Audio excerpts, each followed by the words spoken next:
नमस्कार।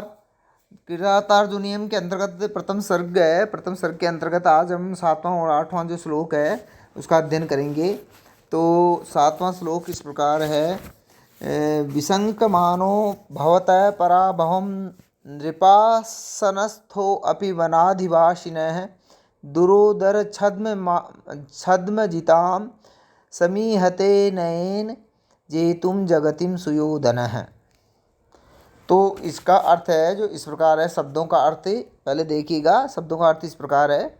नृपासनस्थ अर्थात राज सिंहासन पर आरूढ़, राज सिंहासन पर बैठे हुए होते हुए भी, अपि माने भी, वनाधिवासिन है जो वनाधिवासी है। वनाधिवासिन मतलब वन में रहने वाले, वनाधिवासिन वन में रहने वाले। भवतः आपसे, पराभवम पराजय की, विशंकमान है आशंका करता हुआ, सुयोधन है दुर्योधन, दुरोदर छद्म जिताम दुरोदर जुए में, कपट से, छद्म माने कपट से, और जिताम जीती गई, जगतीम माने पृथ्वीम पृथ्वी को, नयन नीति से, नयन नीति से, जे तुम जीतने के लिए, समीहते माने चेष्टा करता है। अब इसका हिंदी अनुवाद है वो इस प्रकार है कि राज सिंहासन पर स्थित होते हुए भी जो दुर्योधन है वह वन में निवास करने वाले आप युधिष्ठिर आदि पांडवों से पराजय की आशंका करता हुआ वह अभी भी डर रहा है। वह पराजय की आशंका है उसको। जुए के छल से जीती गई पृथ्वी को नीति के द्वारा जीतने की चेष्टा करता है वो। तो इस प्रकार यहाँ उसको क्या है, सुयोधन कहा गया है कि वो बहुत ही नीतिपूर्वक राज्य का संचालन कर रहा है। जो दुर्योधन का शासन है, बहुत जनता उससे क्या प्रसन्न है और वो बहुत ही अच्छी तरह शासन कर रहा है। तो अब यहाँ पर जो इसका अन्वय है वो इस प्रकार है कि नृपासनस्थः अपि वनाधिवासिनः भवतः पराभवं विशंकमानः दुर्योधनः दुरोदर छद्म जिताम जगतिम नयन जेतुम समीहते। अर्थात यहाँ क्या है, दुर्योधन की चतुर राजनीतिज्ञता को व्यक्त किया गया है कि वो बहुत ही चतुर चालाक राजनीतिज्ञ है। उसने पांडवों को जो द्यूत क्रीड़ा के छल से पराजित करके राज्य तो प्राप्त कर लिया, किंतु वह जानता है कि सत्ता तभी सुरक्षित रह सकती है जब शासक को पूर्ण जन समर्थन प्राप्त हो। तो अतः इसके लिए वह निरंतर क्या कर रहा है, प्रयत्न कर रहा है। तो इस प्रकार इसी पद्य में किरात ने क्या है, दुर्योधन के राजनीतिक कौशल का उल्लेख करते हुए उसकी जो किरात कौन है, किरात जो गुप्तचर है, गुप्तचर क्या कह रहा है कि गुप्तचर दुर्योधन के राजनीतिक कौशल का उल्लेख करते हुए उसके भयभीत जो मन की स्थिति है उसका वर्णन किया है यहाँ पर। इससे यह तथ्य स्पष्ट हो जाता है कि शंकायुक्त शत्रु को जीतना सरल तो होता है। इससे दुर्योधन भी क्या है, शंकित है कि पांडव उसके कपटपूर्ण जीते गए राज्य को कभी भी वापस ले सकते हैं। इसलिए जनता के अंतर्गत विश्वास बहुत ज़रूरी है और ये जनता को खुश रखना बहुत ज़रूरी है। और जनता का जो कार्य है, जो जनता को जन समर्थन है, वो प्राप्त करना बहुत ही आवश्यक है। तो इस श्लोक के अंतर्गत काव्यलिंग अलंकार है। कौन सा अलंकार है, काव्यलिंग अलंकार है। अब इसकी जो संस्कृत व्याख्या है वो इस प्रकार है कि नृपासनस्थः राज सिंहासनारूढ़ः अपि अव्यपदम, अपि क्या है, अव्यपद है, वनाधिवासिन है, वनाधिवासिन विपिने, वन का मतलब विपिन, विपिन विहरतो अपि विचरण करते हुए, वन में रहने वाले, भवतः त्वतः पराभवं पराजयम विशंकमानः मन्यमानः आशंका करता हुआ, सुयोधनः धृतराष्ट्र ज्येष्ठ पुत्र है, दुर्योधन है, सुयोधन है। दुर्योधन का मतलब क्या है, दुर्योधन कौन था, सुयोधन, वो धृतराष्ट्र ज्येष्ठ पुत्र है। दुरोधर छद्म जिताम द्यूत कपट वशीकृताम, द्यूत कपट वशीकृतां जगतिं महिं पृथिवीं धरणीं नयेन न्यायेन जेतुं वशीकर्तुं समीहते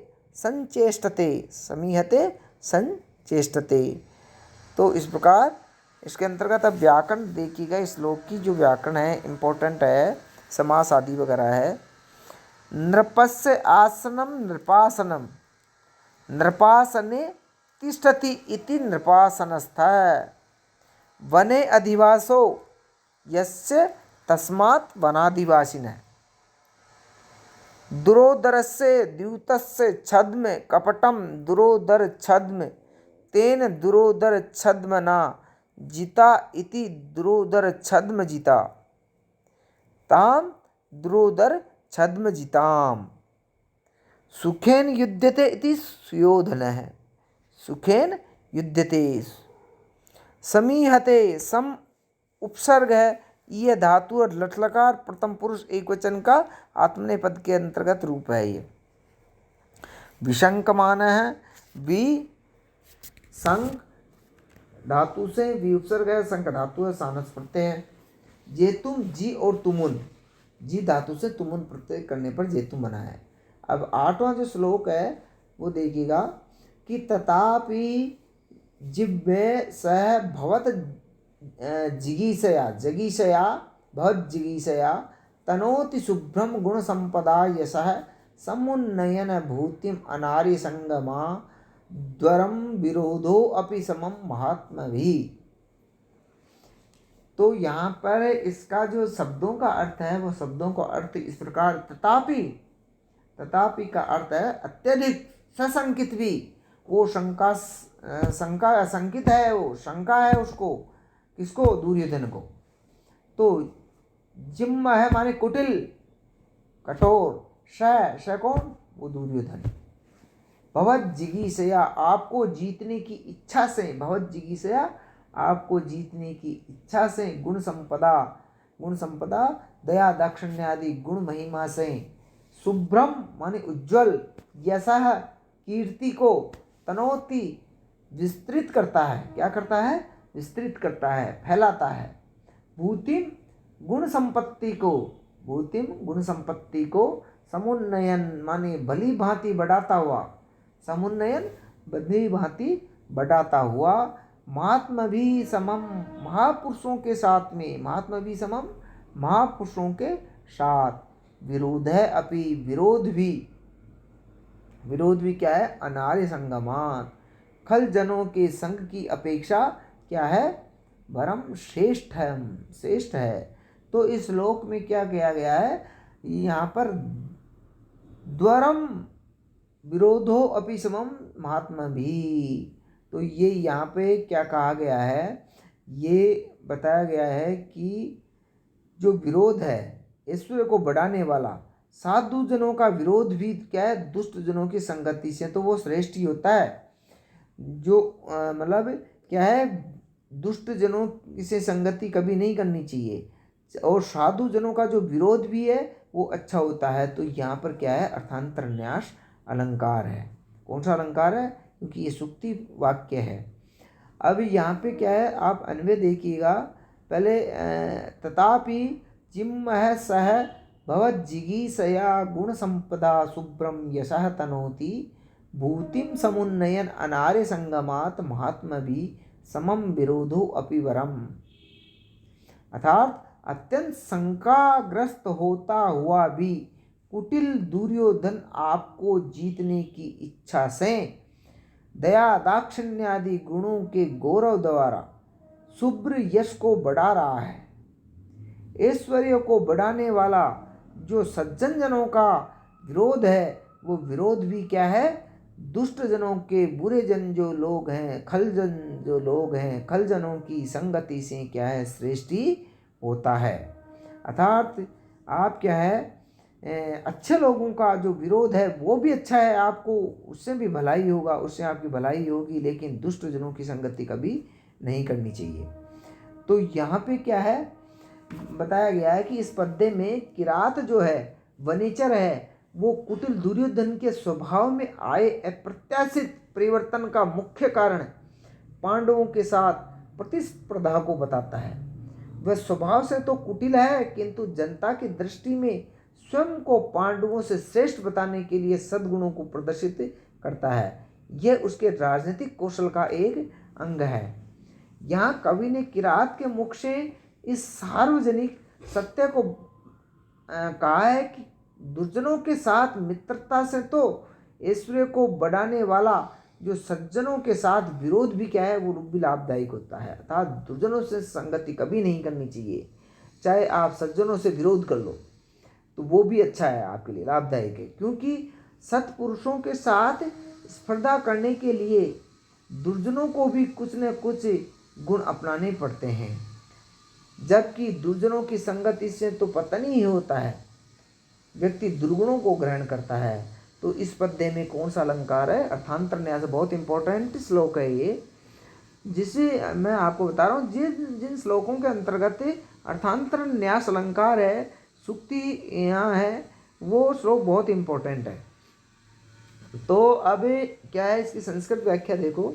तथापि तादृश चेष्टावान अपि, जिम्मह माने कुटिला है, सह सुयोधन अथवा दुर्योधन भवज्जिगीषया भवतं जेतुम इच्छया गुण संपदा दान दाक्षिण्यादिभिः शुभ्रम निर्मलम यशः कीर्ति रूपम तनोति विस्तारयति भूतिम ऐश्वर्यम समुन्नयन संवर्धयन अनार्य संगमात् नीच जन संसर्गात् महात्मवी महानुभावे समम सह विरोध विग्रह अपि वरम प्रियम। तो वो बहुत अच्छा है। अर्थात कहने का मतलब दुष्ट जनों की अपेक्षा जो सज्जन लोग हैं उनसे विरोध भी अच्छा है।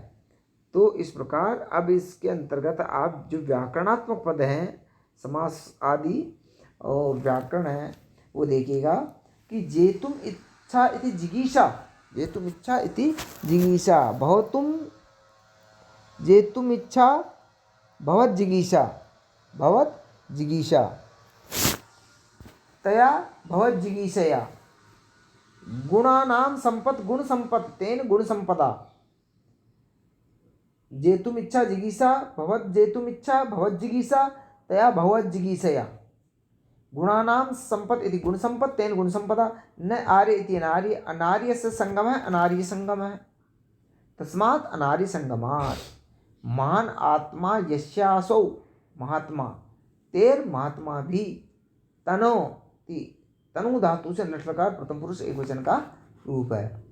समुन्नयन, समुन्नयन सम उपसर्ग और उत उपसर्ग है और दो उपसर्ग है इसमें, नी धातु है, सत्री प्रत्यय है। कौन सा है? सत्री प्रत्यय है। अलंकार मैंने आपको बता ही दिया। जो भाषा शैली है वो माधुर्य गुण के अनुसार भाषा शैली का वर्णन किया गया है, प्रसाद गुण है और वेदर भी रीति है। तो इस प्रकार इस श्लोक में अर्थांतर न्यास अलंकार है।